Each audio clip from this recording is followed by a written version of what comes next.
Meus queridos,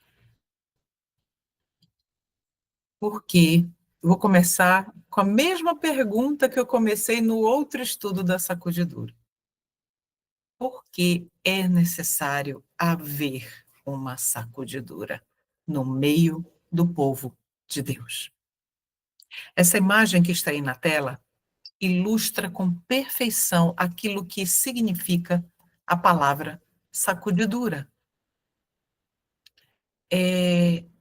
Esta palavra ela é oriunda. Ela é uma terminologia que vem da agricultura. Então, a sacudidura é exatamente isso.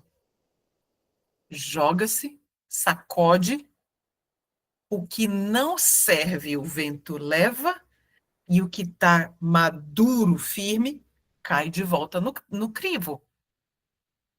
Então, sacudidura nada mais é do que purificação. Um processo de purificação, um processo de limpeza. É isso que o Senhor diz que é necessário haver no meio do povo dele. E nós vamos ler alguns textos assim que são bem fortes, sabe? Mas nós vamos ler. Eles não são de minha autoria. Foi Deus quem os deu para nós. Então, nós precisamos saber fazer esta separação.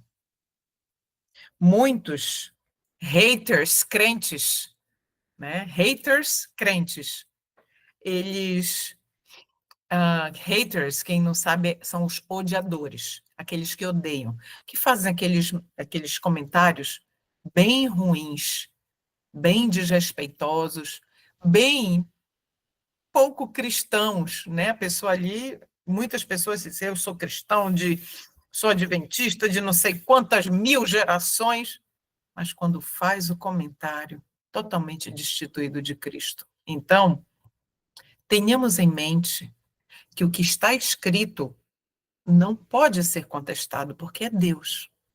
O que é comentado, tudo bem, pode ser, sim, questionado, porque é a pecadora. Contudo, uma vez eu escutei um pregador, ele falar assim, que todas as vezes que alguém vai proferir a palavra de Deus, em forma de pregação, em forma de estudo, é preciso que ocorra um milagre. E que milagre é esse? Que as pessoas creiam, as pessoas que estão ouvindo, creiam que a pessoa, que a pecadora, o pecador que está falando, as palavras que essa pessoa, que é pecadora, está falando, são de fato a palavra de Deus. As palavras de Deus. Então, é um milagre, não é verdade? Muito bem.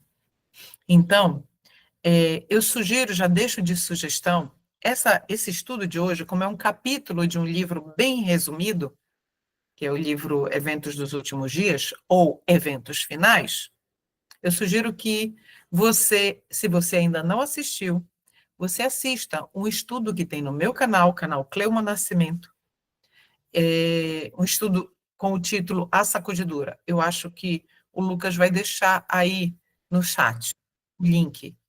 É um estudo de quase 2 horas. Então, ele é muito completo, com muitos textos, fica muito claro. Hoje ficará claro também, só que ele é bem resumido. Tudo bem? Então, vamos avançar. A pergunta é, por que a principal, por que é necessário haver uma sacudidura no meio do povo de Deus? Essa é a pergunta que você precisa manter em mente e ela vai ser respondida no decorrer do estudo. Pois bem, então nós nos deparamos logo com esse título aqui. Ser membro da igreja não é garantia de salvação. Gravou isso? Não é. Ser adventista do sétimo dia não quer dizer nada. Absolutamente nada. Ser batista, ser assembleiano, ser católico, ser o que for, não é garantia de salvação e não quer dizer nada perante Deus. É religião, é um título, Mas vamos entender melhor. Olha essa declaração aqui que a serva do Senhor faz, bem conhecida de todos nós. É uma solene declaração que faço à igreja, de que nenhum entre 20 dos nomes que se acham registrados nos livros da igreja, dos templos, está preparado para finalizar sua história terrestre e achar-se-ia tão verdadeiramente sem Deus e sem esperança no mundo como pecador comum. Então, a minha área é língua portuguesa. Eu gostaria que vocês prestassem atenção nos tempos verbais. Olha só. Nenhum entre 20 dos nomes que se acham registrados no livro da igreja está preparado, tempo presente, para finalizar sua história terrestre e achar-se-ia. Aí expressa uma condição. Achar-se-ia tão verdadeiramente sem Deus e sem esperança no mundo como o pecador comum. Por que que primeiro é usado o tempo presente e depois expressa uma condição? Quer dizer que isto que está no tempo presente pode mudar? Sim, pode. Essa condição de despreparo, de total despreparo, dos nomes que se acham, de nenhum entre 20, dos nomes que se acham registrados nos livros da igreja, esse despreparo ele pode mudar, porque ainda vivemos num tempo de graça. Mas o tempo de graça que o Senhor Deus nos dá, ele não nos dá para que nós sejamos levianos no aproveitamento das oportunidades que ele está nos dando com este tempo de graça.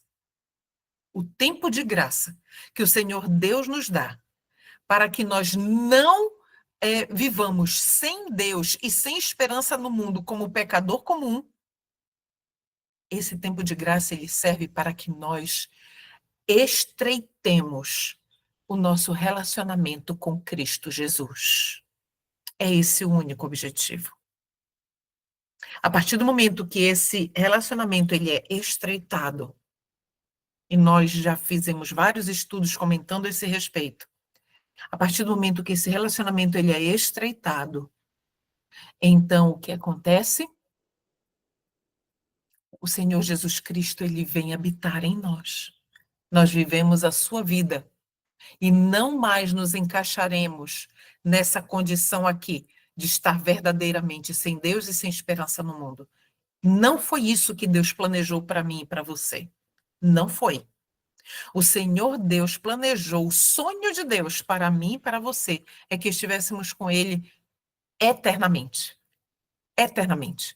Isso era o que Deus, é o que o Senhor Deus sempre planejou para nós. Nós é que desviamos o rumo.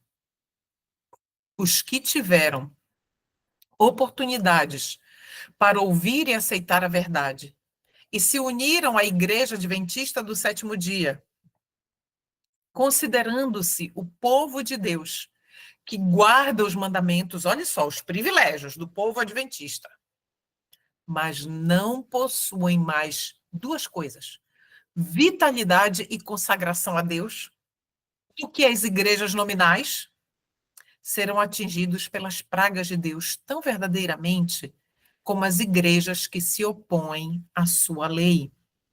Meus irmãos, muitos dos que não fazem parte da Igreja Adventista do Sétimo Dia, muitos deles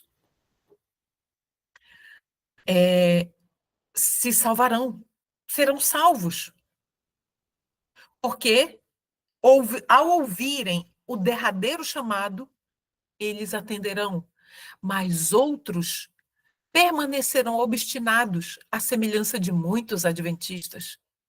E estes, mesmo professando amar a Deus e a Cristo, receberão as pragas. Por quê? Porque o seu coração não se submeteu ao assim diz o Senhor, por amor. Entende? Então, o que é fundamental, que está aqui neste texto, aqui na tela? Algo que precisa haver na minha e na sua vida. Chama-se consagração a Deus. vitalidade espiritual e consagração a Deus. É isso que nós precisamos, eu e você, individualmente. Então, no processo da sacudidura, na agricultura, o que acontece? Por que que o agricultor pega a peneira e sacode? Para que a palha, que é inútil, que só serve para ir para o fogo, seja separada do trigo. Este é o único objetivo. Mas e para a nossa realidade, usando essa metáfora, essa comparação, para a nossa realidade na igreja? Olha o que a serva do Senhor nos diz. A palha é separada do trigo, não podemos perder essa visão da agricultura de vista. Introdução de visões dentro da igreja. Grava. Desenvolver-se-ão dois partidos. O trigo e o joio crescerão juntos para a ceifa. Eu queria dar uma pausa aqui, porque muitas pessoas falam assim, já me falaram assim. Ah, irmã, eu pensei que na sacudidura é o joio que sai da igreja e o trigo fica na igreja templo, tá? Na igreja física. Não a igreja de Deus. A igreja prédio, né? Que os infiéis, é o joio que sai e o trigo que fica ali no banco da igreja. Meus irmãos, essa é uma visão tão superficial, tão irreal do que Deus ele tem para nos ensinar, do que o Senhor Deus quer nos ensinar. Por que é necessária uma sacudidura? É porque algo que não deveria estar no meio da igreja de Deus, eu não estou falando de uma igreja denominacional, algo que não deveria estar no meio da igreja de Deus, está lá. Então é preciso o quê? Tirar. Agora, não é nenhum ser humano que vai fazer isso. Não é nenhum ser humano que vai julgar. Não é. Então, o texto aqui fica bem claro. Desenvolver-se-ão dois partidos. São dois partidos que se desenvolverão. O trigo, e aí no texto seguinte ela diz: o trigo e o joio crescerão juntos. Não é nenhum ser humano que vai fazer essa separação. E nós não somos habilitados ou qualificados por Deus, por ninguém, para poder discernir X, Y, Z. Não. É somente o Senhor. Eu gostaria de ler com vocês. Lembre-se, nós estamos aqui no estudo, não é numa palestra. Então, por gentileza, pegue a sua Bíblia. Eu vou pegar aqui a minha. Pegue a sua Bíblia no livro de Amós. E nós vamos ler Amós 9, capítulo 9, versos 8 e 9. Na verdade, nós vamos ler até o 10. 8, 9 e 10. São 3 versículos, versinhos pequeninos. Mas o que eu queria dar de contexto, nós não vamos ler o capítulo 9, você pode ler na sua casa, para poder ampliar o contexto. O Senhor Deus, em Amós 9, está falando para o povo de Israel. Tá bom? O povo dele, o povo que ele havia levantado. Então, é esse o povo que o Senhor Deus está se dirigindo. Então, o que nós vamos ler aqui se refere ao povo de Israel. Tá bom? Então, vamos lá. Verso 8. Eis que os olhos do Senhor Deus estão contra este reino pecador. Que reino pecador é esse? O texto, esse mesmo versículo vai nos responder. E eu o destruirei. O reino Deus está dizendo que ele destruirá o reino pecador. Que reino é esse? Vamos seguir a leitura. E eu o destruirei de sobre a face da terra, mas não destruirei completamente quem? A casa de Jacó. Diz o Senhor. Vocês estão percebendo que o Senhor Deus está nos dizendo aqui que existe um povo que ele não vai mais considerar? que ele vai destruir. Vamos continuar. Pois eis que darei ordem e sacudirei a casa de Israel entre todas as nações. Assim como o grão é peneirado no crivo, sem que caia na terra um só grão. Então é assim que o Senhor age, sacudidura, para tirar.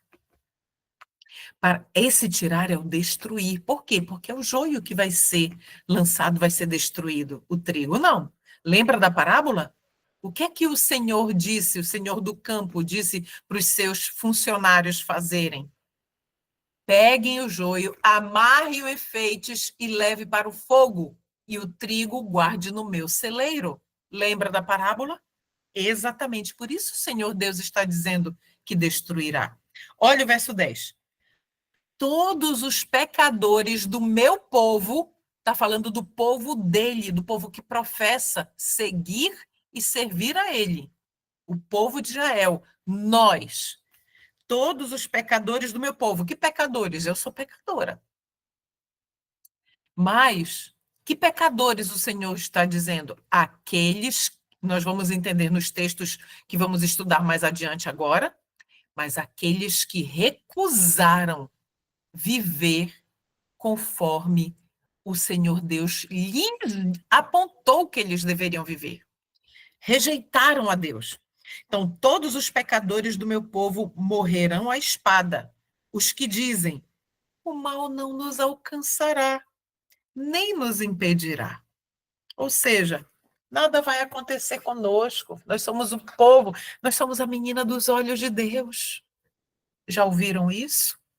Queridos, não há segurança. Nenhum ser humano tem o direito de enganar outro crente em Cristo, dizendo: não, nós somos a igreja de Deus, e a igreja de Deus, e a igreja pode parecer que vai... Lembra desse verso? Meus irmãos, não é nenhuma placa de igreja que vai ser salva. A igreja de Deus, a igreja triunfante, ela é invisível. E ela é composta por muitos que estão aí fora também. E são, às vezes, muito mais fiéis, infinitamente mais fiéis, dentro da luz que eles conhecem, muito mais fiéis do que eu e você. Então, vamos lá. Estão entendendo? Este é o processo da sacudidura. O Senhor Deus, em Amós 9, de 8 até o verso 10, está nos ensinando como ele vai agir na sacudidura, como ele age. Vamos continuar. Em toda a igreja deve haver um processo tendente a aprimorar e joeirar. Aprimorar e joeirar. Pois entre nós há homens perversos que não amam a verdade e nem honram a Deus. Olha só o que Deus está nos falando. Por que a sacudidura é necessária entre o povo de Deus? Porque entre nós há homens perversos que não amam a verdade e nem honram a Deus. São religiosos, têm muita religiosidade, mas sem espiritualidade. Então, nós vamos ver também que a perseguição, ela purifica a igreja. Vamos entender. A prosperidade multiplica a massa dos que professam, né? Então, eu creio porque Deus fez isso por mim, ele me deu tal coisa. Então, a prosperidade multiplica a massa dos que professam. Mas a adversidade expurga-os da igreja. Só permanece na fé em Cristo Jesus. Eu não vou falar de nenhuma religião, mas só prospera, só permanece diante da adversidade, só prevalece aquele que está em Cristo Jesus. Verdadeiramente, cujas raízes espirituais são profundas, esses prevalecem. Não vai longe o tempo em que a prova sobrevirá a toda a alma. Não vai longe. Vimos no estudo passado o pequeno tempo de angústia. Nós já temos passado por provas terríveis. Eu tenho certeza que você tem passado. A marca da besta nos será recomendada com insistência. Com insistência, a marca da besta nos será recomendada. E, queridos, ela já está sendo sutilmente. Olha, vamos entender essa parte amarela? Atenção agora. Vamos entender como a marca da besta já está sendo sutilmente recomendada a mim e a você? Os que passo a passo cederam às exigências do mundo e se sujeitaram a costumes mundanos, não acharão difícil submeter-se aos poderes dominantes, de preferência expor-se a escárnios, insultos, ameaças de prisão e morte. Ou seja, aqueles que agora estão fazendo concessões com o mundo de várias formas, nos lugares que frequentam, em relação às pessoas que se relacionam, o tipo de alimento que escolhe, fazendo concessões. Que mais? O tipo de divertimento.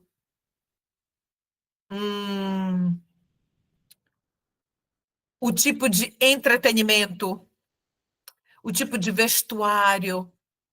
O tipo de moradia. Tudo isso, se a pessoa ela cede às exigências do mundo nestas áreas, elas estão se sujeitando a costumes mundanos. E elas estão se preparando para receber a marca da besta. O texto continua. O conflito é entre os mandamentos de Deus e os mandamentos de homens. Nesse tempo, o ouro será separado da escória na igreja. Esse tempo ele já chegou. Queridos, a sacudidura ela já começou. Já começou. Nós vamos entender mais adiante. Na ausência da perseguição, ou seja, sem perseguição, tem entrado para nossas fileiras homens que parecem sãos, pessoas assim, de conduta exemplar cristã, de inquestionável cristianismo, mas que, caso surgisse a perseguição, sairiam de nós, sairiam do nosso meio. Há muitos assim, que não sejam eu, nem você. Quando a lei de Deus for anulada, sua igreja será peneirada por provas terríveis e uma proporção maior do que agora podemos prever dará ouvidos a espíritos enganadores e doutrinas de demônios. Nós estamos vendo isso já há algum tempo. Existe no nosso meio a tal da oração centrante, oração contemplativa, né? Momentos a sós com Deus. Cuidado, cuidado. Métodos de doutrinação jesuíta, isso é espiritualismo puro, puro. Cuidado com orações sem pedir nem agradecer. Cuidado com isso. Estas são técnicas para um tipo de hipnose. E a hipnose, ela abre as avenidas da sua mente para a ação do inimigo. Então, muito cuidado. Então, nós precisamos estar atentos. Crentes superficiais renunciarão à fé, nós temos percebido isso. O trabalho que a igreja tem deixado de fazer em tempo de paz, agora, em tempo de paz e prosperidade, a igreja, povo de Deus, terá de realizar em terrível crise, sob as circunstâncias mais desanimadoras e proibitivas. Meus irmãos, nós estamos agora no tempo de estar alimentando a fé pura, a fé verdadeira, né? Eu queria compartilhar uma reflexão, eu anotei aqui minhas anotações das minhas reflexões. Então, eu anotei algo aqui que eu queria compartilhar com vocês. É sobre fé. Ah, irmã, o que que tem a ver, fé a ver com sacudidura? Tudo a ver, completamente tudo a ver. Aqui estão os que guardam os mandamentos de Deus e têm a fé ou o testemunho de Jesus. Apocalipse 12, 17. Fé. A fé de Jesus é aquela fé que foi capaz de fazer ele vencer o diabo em todas as suas tentações. Essa é a fé de Jesus que nós devemos ter. E devemos estar cultivando agora. É essa fé. Mas muitos de nós dizem assim: ah, eu sou adventista de não sei quantas gerações. As gerações de adventismo não querem dizer nada. Nada, meus irmãos. A nossa fé, a fé que nós precisamos desenvolver, é uma fé que hoje eu e você nós ainda não temos. Então, eu queria compartilhar com vocês isso daqui que eu escrevi. Nós não podemos viver da fé da primeira experiência da conversão. Lembra da sua conversão?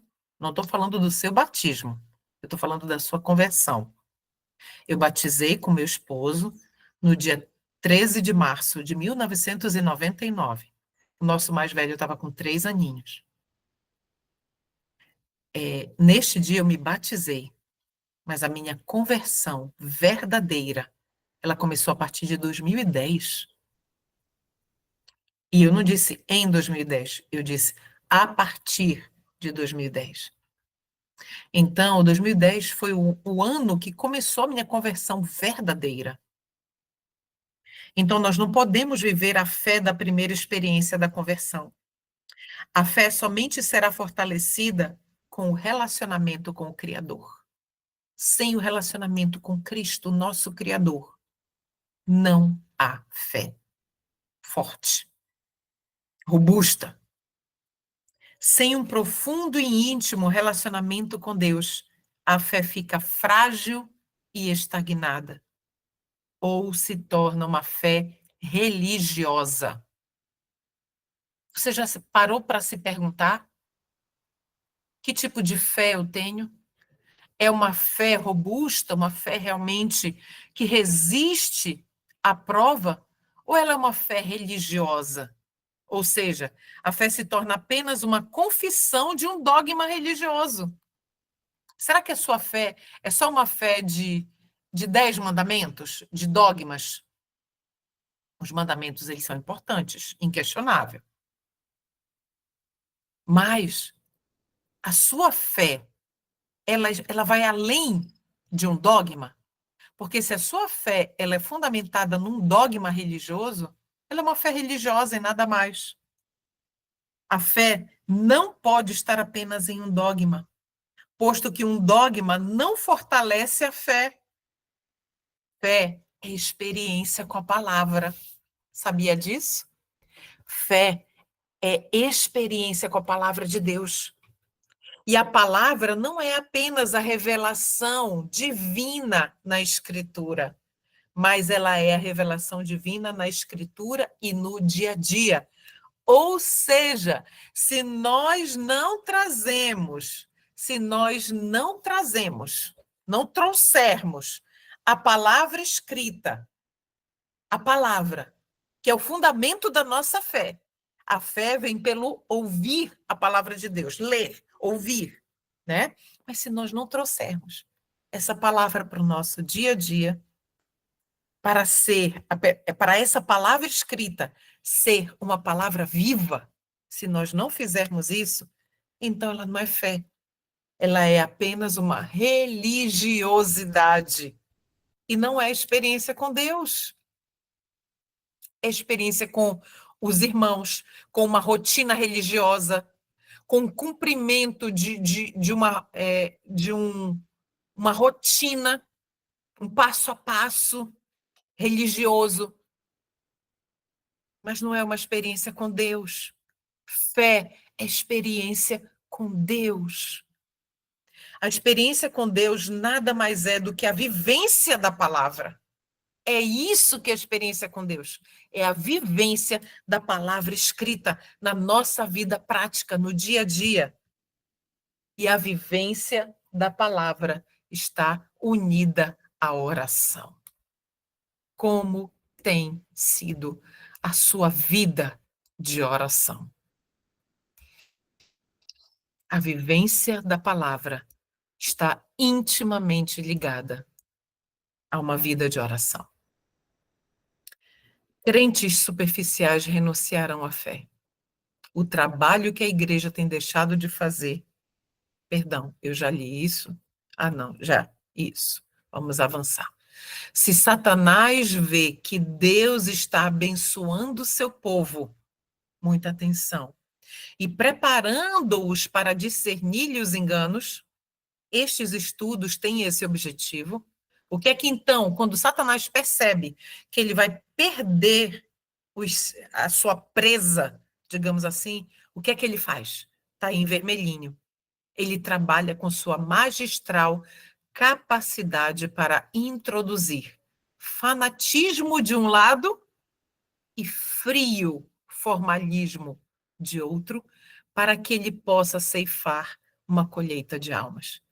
Ah, hoje em dia, o inimigo não trabalha só com os extremos. Ele trabalha também com as sutilezas, o engano sutil.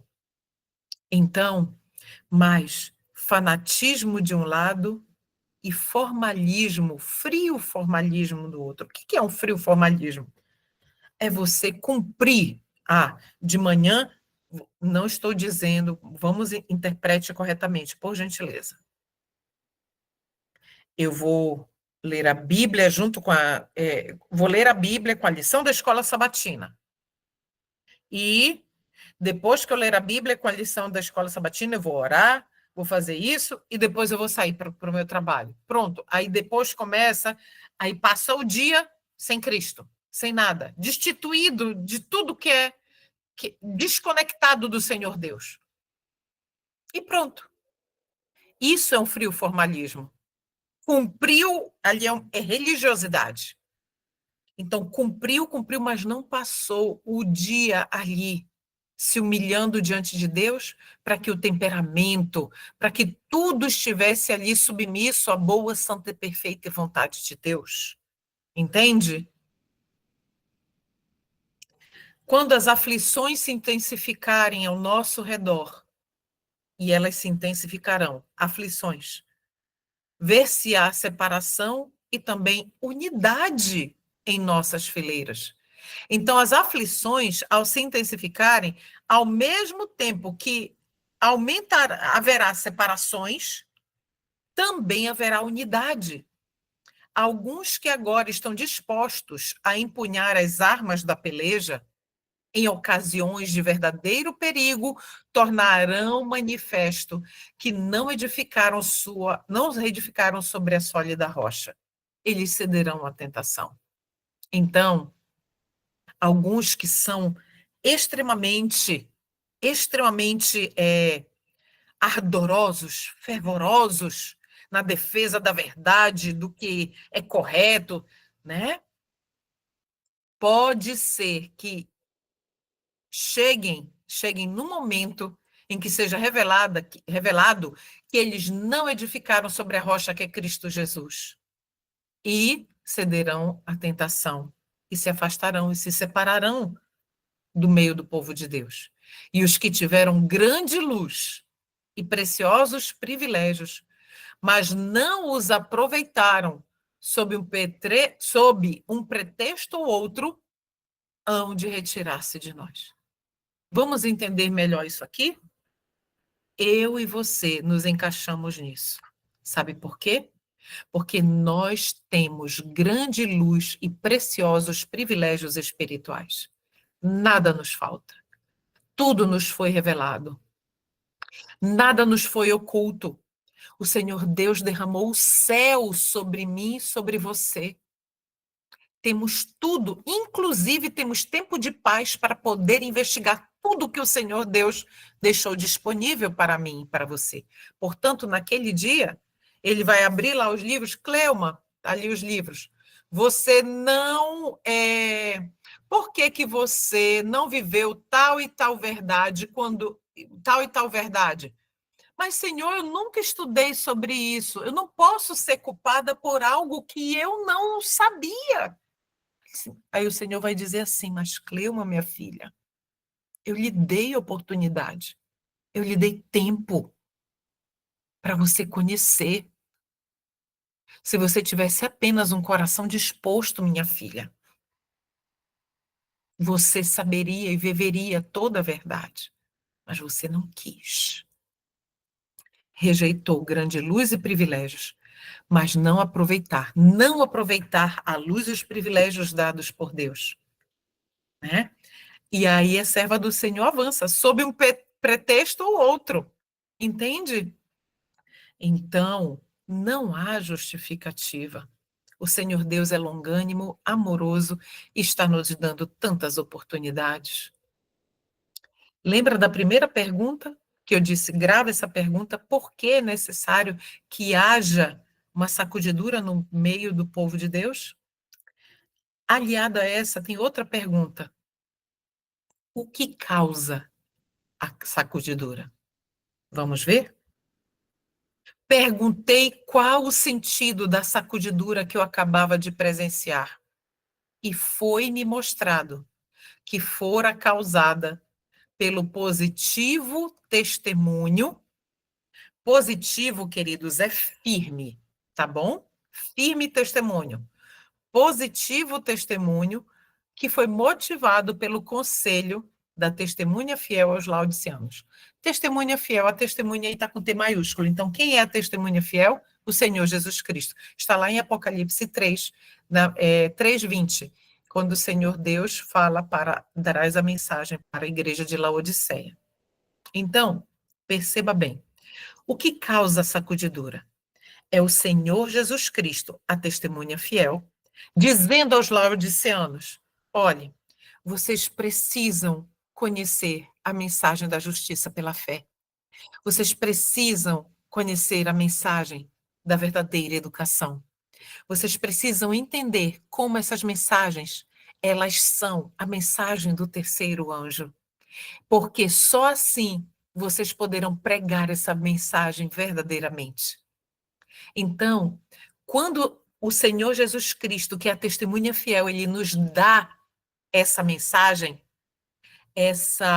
esse conselho aos laodiceanos, os laodiceanos que vão deixar de ser laodiceanos, eles vão entender, é isso, e começam a pregar.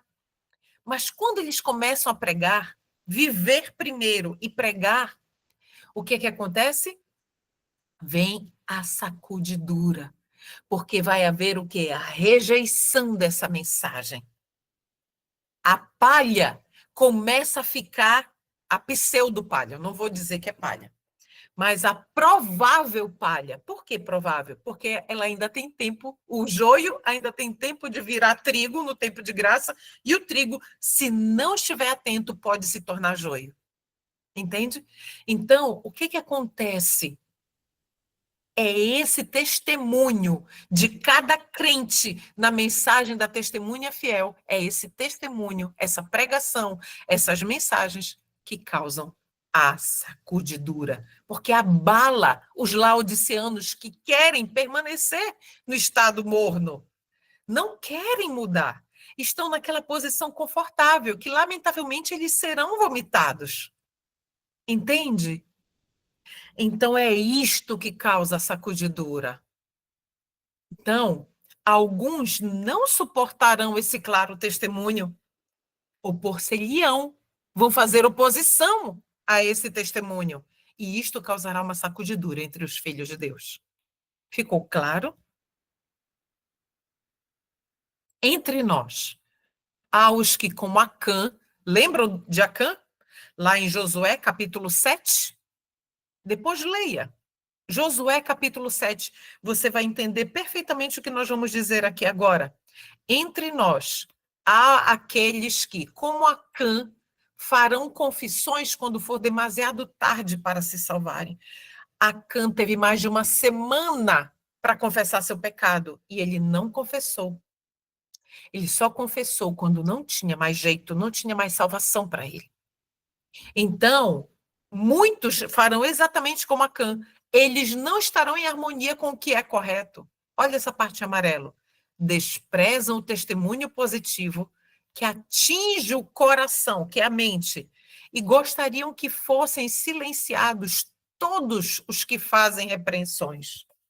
É ou não é o que tem acontecido, meus irmãos? Todos os que fazem repreensões têm sido rechaçados, difamados, perseguidos na tentativa de silenciá-los. Silenciá-los. Todos os que fazem repreensões estão sofrendo isso. Eu não vou dizer repreensões, todos aqueles que pregam a verdade. Então, o Senhor Deus, ele tem nos alertado de diferentes formas e nos educado, nos instruído também.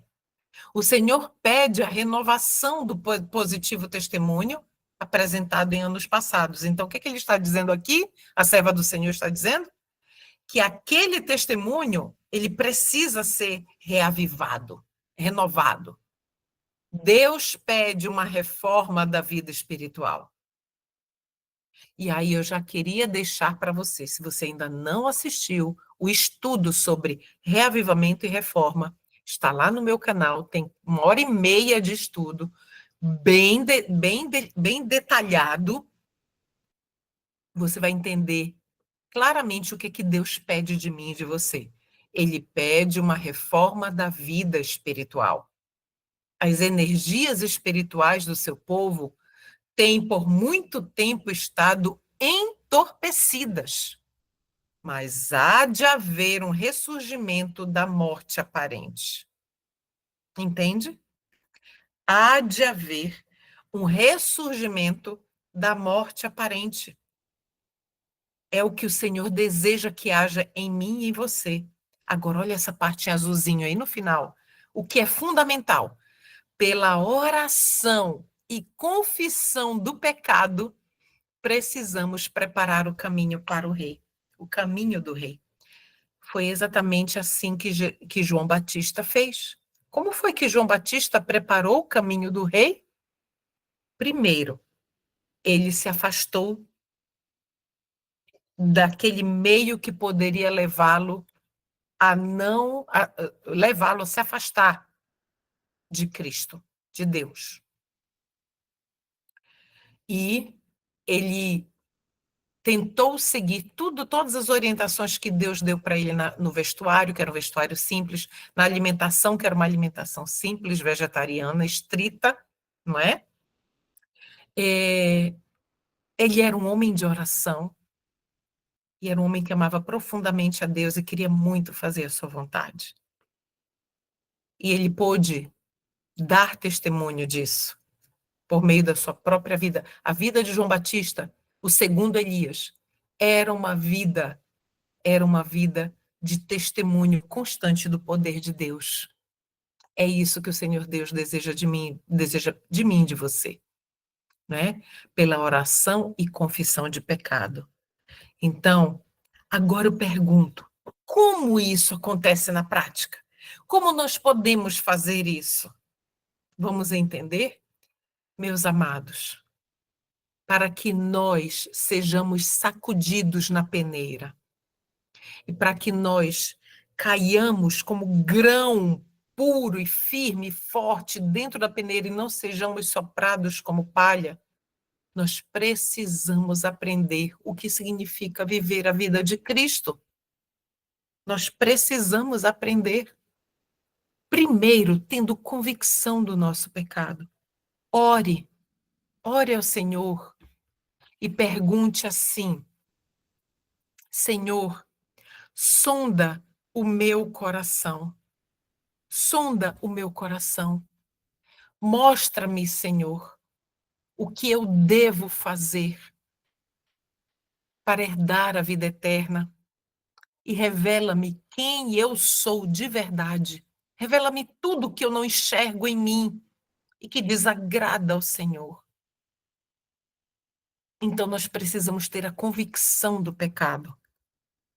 Depois, nós precisamos, após termos esta convicção, precisamos nos arrepender. Após o arrependimento, nós precisamos confessar nominalmente: Senhor, eu sou fofoqueira. Eu falo da vida alheia. Senhor, eu sou invejosa. Eu olho e eu quero. Eu quero ser como fulano, eu quero falar e me vestir como ela, eu quero ter as amizades, eu quero ser famosa como fulano é. Famosa, famoso. Eu estou falando no feminino porque eu estou dando como se fosse o meu exemplo. Confessar nominalmente. Depois precisamos pedir perdão ao Senhor Deus. E se cometemos pecado contra alguém, precisamos ir até essa pessoa e pedir-lhe perdão também. Humildade. Precisamos estar ali em humilhação, humildes e submissos diante de Deus, constantemente, segundo a segundo da nossa existência. Precisamos, então, ter o novo, passar pela experiência do novo nascimento diariamente. Chegando ao final do dia, fazer um balanço do que foi que eu fiz, o que eu fui que eu deixei de fazer, que te ofendeu, que te entristeceu e que magoou o meu próximo, Senhor, dentro e fora da minha família. Crescimento em Cristo. É meu e seu dever avançarmos de fé em fé, crescendo no conhecimento do Senhor Jesus Cristo, contemplando o Senhor Jesus Cristo dia a dia, momento a momento, até que nós nos percamos nele. Meus irmãos, eu estou falando de algo que eu ainda não sei, ainda não atingi. E eu clamo a misericórdia do Senhor, porque este passo a passo aqui é o passo a passo que eu desejo cumprir com perfeição na minha vida. E isso só pelo poder de Jesus. Não tem outra forma. Falsas doutrinas afastam alguns. Vamos ver do que se trata. Estas palavras da Escritura Sagrada foram-me apresentadas. Isso se verá certamente entre o povo de Deus. O que se verá?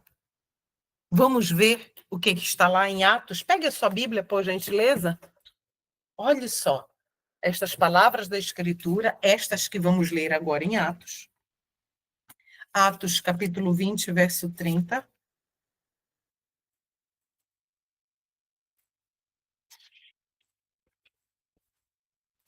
Estas palavras da Escritura Sagrada foram me apresentadas. E isso que a gente vai ler em Atos 20 e 30,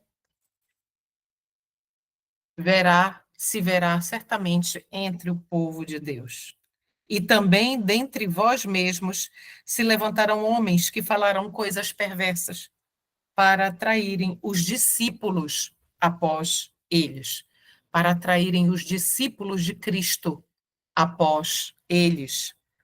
Então, o Senhor Deus está nos dizendo aqui na Sagrada Escritura que surgirão no nosso meio pessoas que não são convertidas, que estão travestidas de ovelhas, mas que nos levarão, tentarão levar os discípulos de Cristo para longe dele.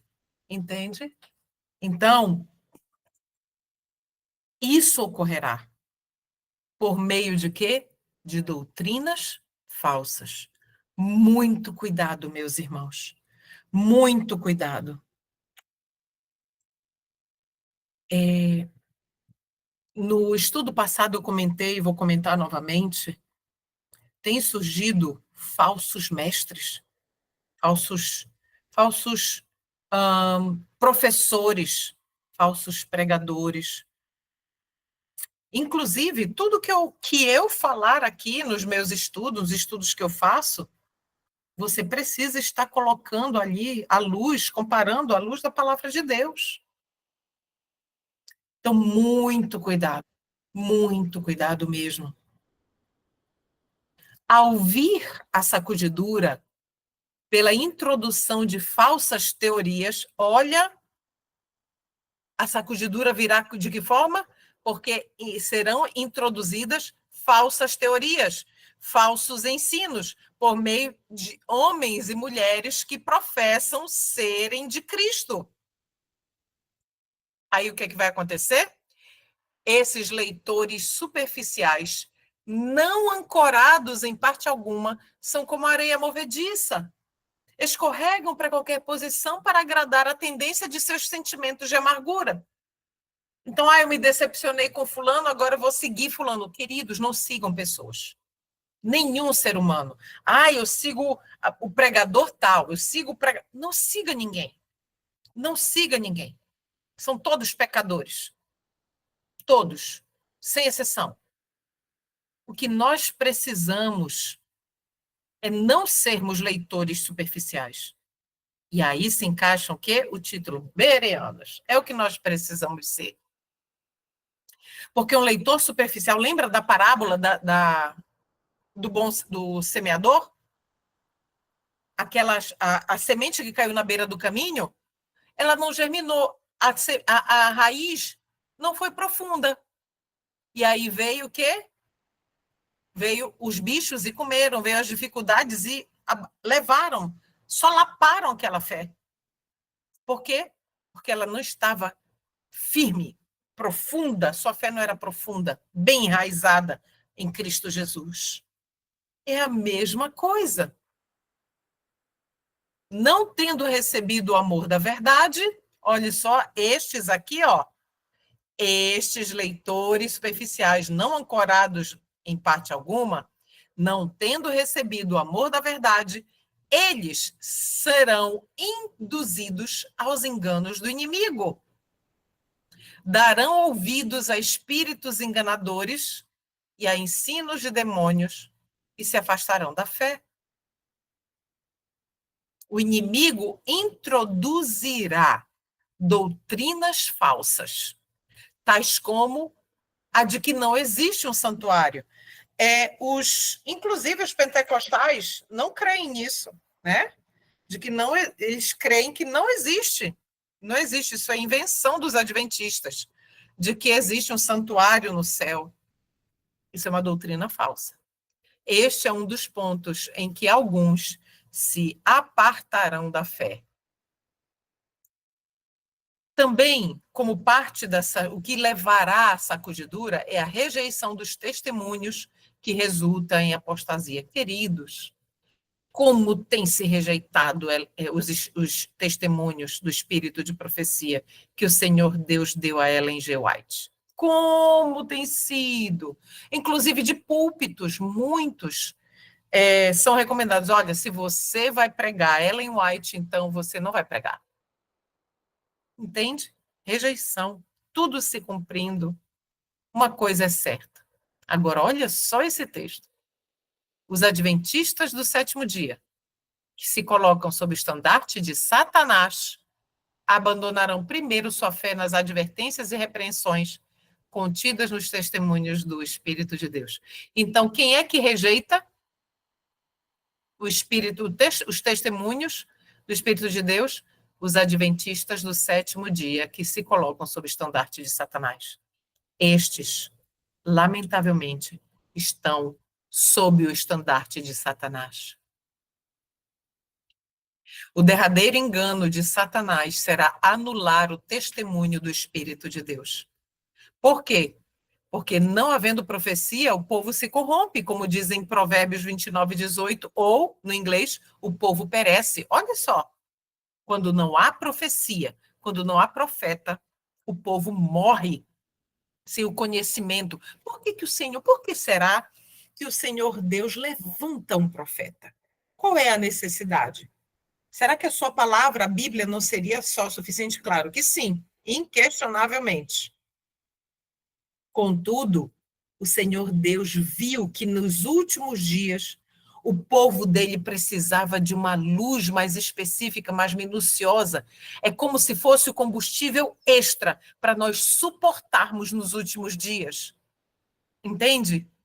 Então, aqui o Senhor Deus nos deu um profeta para os nossos dias, exatamente por este motivo. Satanás operará habilmente, de várias maneiras e por diferentes instrumentalidades, para perturbar a confiança do povo remanescente. Não é o povo todo, não. É o remanescente de Deus no verdadeiro testemunho. Queridos, o alvo do inimigo é o remanescente. Porque quem não é remanescente já está no grupo dele. Entende? Então, o diabo deseja minar a fé do povo de Deus, a confiança do povo de Deus remanescente nos testemunhos. Então, o plano de Satanás é enfraquecer a fé do povo de Deus nos testemunhos. Em seguida, vem o ceticismo, a descrença, a incredulidade, no tocante aos pontos de vista, aos pontos vitais de nossa fé, as colunas da nossa posição. Exemplo básico.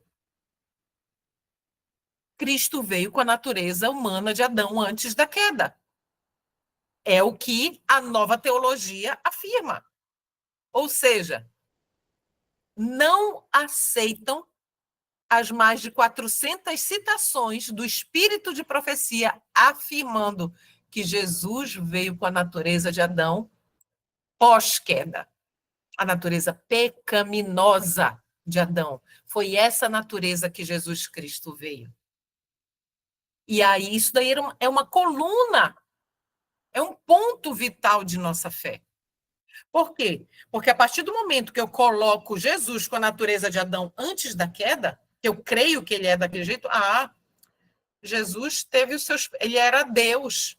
Ele não pecou porque ele tinha privilégios. Eu não posso chegar até ele. Entende? É isso que o diabo faz. E aí, como consequência, o que acontece? O que acontece é o que Agostinho pregou lá atrás.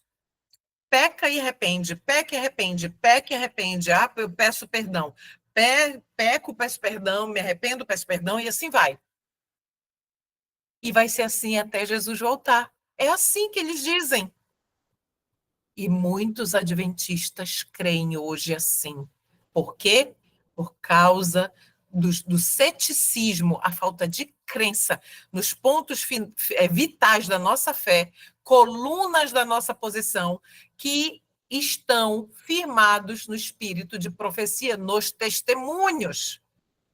Só que aí não para por aí. Depois vem dúvidas sobre as escrituras sagradas e então uma caminhada descendente para o afastamento de Cristo e para a perdição.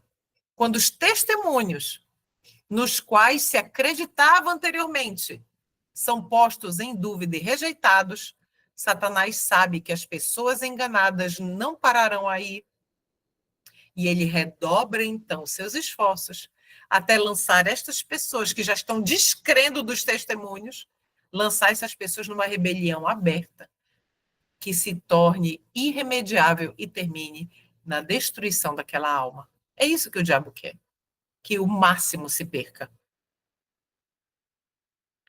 E nós vimos que durante este processo de sacudidura haverá deserções entre os dirigentes da igreja. Muitas estrelas, uma citação muito conhecida, muitas estrelas que temos admirado por seu brilho, tornar-se-ão trevas. Muitas estrelas. E nós sabemos o que tem acontecido por nomes famosos no nosso meio, o que tem acontecido com eles. Muitos demonstrarão que não são um com Cristo, que não estão mortos para o mundo, para que possam viver com Ele, com Jesus. E as apostasias de homens que ocuparam posições de responsabilidade serão frequentes, como serão? Temos testemunhado, lamentavelmente, pastores não santificados serão eliminados. Muitos se levantarão em nossos púlpitos, tendo nas mãos a tocha da falsa profecia, acesa na infernal tocha de Satanás. Dentre nós sairão alguns que não mais levarão a arca. Não mais levarão a arca. A igreja talvez pareça estar prestes a cair. Lembra dessa citação? Vamos lá? O peneiramento de Deus sacode fora multidões, como folhas secas. A palha, como nuvem, será levada pelo vento, mesmo em lugares onde só vemos ricos campos de trigo. Uau! Meu irmão e minha irmã, você entendeu isso aqui? Mesmo em lugares que você só vê trigo, lá tem palha, lá tem folha seca e será peneirado fora. É isso que o Senhor Deus está nos dizendo. Os olhos humanos podem ver só trigo, mas o Senhor sabe que ali tem palha. Então, o peneiramento de Deus já está ocorrendo. Quando a religião de Cristo for mais desprezada, quando sua lei mais desprezada for, então deve nosso zelo ser mais ardoroso e nosso ânimo e firmeza mais inabaláveis. Mais inabaláveis. Eu gostei tanto dessa imagem aqui. Por quê? Porque essa deve ser a nossa condição de constante oração. Constante, meus irmãos. Nós precisamos aprender algo que é muito precioso, a eloquência do silêncio. Isso tem sido uma prova tremenda para mim. Calar. Calar quando eu quiser muito falar, eu devo calar. E precisamos estar inabaláveis, firmes e inabaláveis na religião de Cristo Jesus, porque ela será desprezada. Permanecer em defesa da verdade e justiça, quando a maioria nos abandona. Ferir as batalhas do Senhor, quando são poucos os campeões. Essa será a minha e a sua prova. Naquele tempo, devemos tirar calor da frieza dos outros, coragem da covardia dos outros e lealdade da traição que eu e você sofreremos. O Senhor Deus nos ensina muito com essa citação. A igreja talvez pareça como prestes a cair, mas não cairá. Aqui não está falando uma denominação religiosa nenhuma, queridos. É a igreja de Deus, a fiel. Ela permanece ao passo, atenção, ao passo que os pecadores de Sião, queridos, os pecadores de onde? De Sião, do monte de Deus. Então são as pessoas que professam pertencer a Deus. Os pecadores de Sião serão lançados fora na sacudidura. Os pecadores de Sião são aqueles que recusaram o testemunho, recusaram tudo isso que a gente está estudando até aqui. A palha será separada do trigo precioso. É esse um transe terrível, não obstante importa que tenha lugar. E vai acontecer. Ao aproximar-se a tempestade, uma classe numerosa que tem professado fé na mensagem do terceiro anjo, uma classe numerosa que tem professado fé na mensagem do terceiro anjo, mas não tem sido santificada pela obediência à verdade, então vai abandonar a sua posição passando para as fileiras do adversário. Vamos entender melhor um pouquinho? Aqueles que têm professado crer na mensagem da justiça de Cristo pela fé, que têm professado crer na mensagem da verdadeira educação, que são as mensagens, que são a mensagem do terceiro anjo, mas não tem sido santificado pela obediência à verdade que Deus revelou a essas pessoas, principalmente não tem sido vivido essas mensagens, não tem sido santificados por essas mensagens, principalmente dentro do seu próprio lar, então, em breve passarão para as fileiras do adversário, porque abandonarão a sua profissão de fé. E os fiéis de Deus serão revelados. O Senhor tem servos fiéis, que se hão de revelar no tempo de sacudidura e prova. Ó, neste tempo de sacudidura e prova, o Senhor Deus, essa sacudidura revelará os servos fiéis do Senhor Deus. Há elementos preciosos hoje ocultos que não há elementos preciosos hoje ocultos que não prostraram o joelho a Baal. Entende? Há pessoas que não se prostraram a Baal. Não tiveram a luz que tem estado a brilhar sobre vós, em chama concentrada. Né? Fogo da verdade concentrado ali, mas sob um rude e não convidativo exterior, revelar-se o puro brilho de um genuíno caráter cristão. Ou seja, tem muitos sinceros aí fora que são fiéis a toda a luz que eles receberam do Senhor. Tem muitos, meus irmãos, incontáveis. E novos conversos ocuparão os lugares daqueles que se retiram. Os lugares vagos, nas fileiras, serão preenchidos pelos que foram representados por Cristo como tendo chegado na 1/10 hora. Lembra da parábola? Há muitos com quem o Espírito de Deus está lutando neste momento. Há muitos com quem o Espírito de Deus tem lutado. O tempo dos juízos destruidores da parte de Deus é o tempo de misericórdia para aqueles que agora não têm oportunidade de aprender o que é verdade.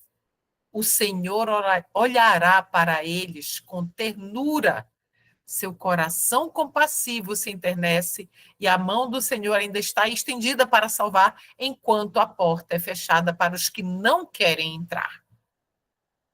Entende? A porta da graça ainda não terá se fechado, mas o Senhor estará com as mãos estendidas para os da hora 1/10. E enquanto que aqueles que têm rejeitado várias coisas, inclusive os testemunhos, estarão pela sua rejeição, fechando a porta da graça para si. Entende? Será admitido um grande número de pessoas que nestes últimos dias ouvirem a verdade pela primeira vez. Estes que serão contados entre o povo de Deus e que estarão, em dado momento, ouvindo a mensagem, a verdade, pela primeira vez, estas pessoas, elas serão recebidas pelo Senhor e também ocuparão os lugares daqueles que antes haviam professado pertencer ao Senhor. Estandarte após estandarte era arrastado no chão, à medida que grupo após grupo do exército do Senhor se juntava ao inimigo. Entende? E tribo após tribo das fileiras do adversário se unia ao povo de Deus que guarda os mandamentos. Consegue perceber a cena do que está acontecendo aqui? O que vai acontecer? Na verdade, para que isso ocorra, o terreno já está sendo preparado agora, o terreno do coração, da mente. Pessoas que já ergueram o estandarte de Emanuel,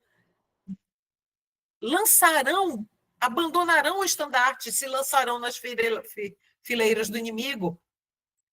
E, igualmente, aqueles que estavam presos, enganados nas fileiras do inimigo, abandonarão as fileiras dele para se unir ao povo de Deus que guarda os mandamentos. Queridos, meus irmãos, isso é algo assim que a gente não tem noção e já está acontecendo, mas vai se intensificar porque o tempo é curto.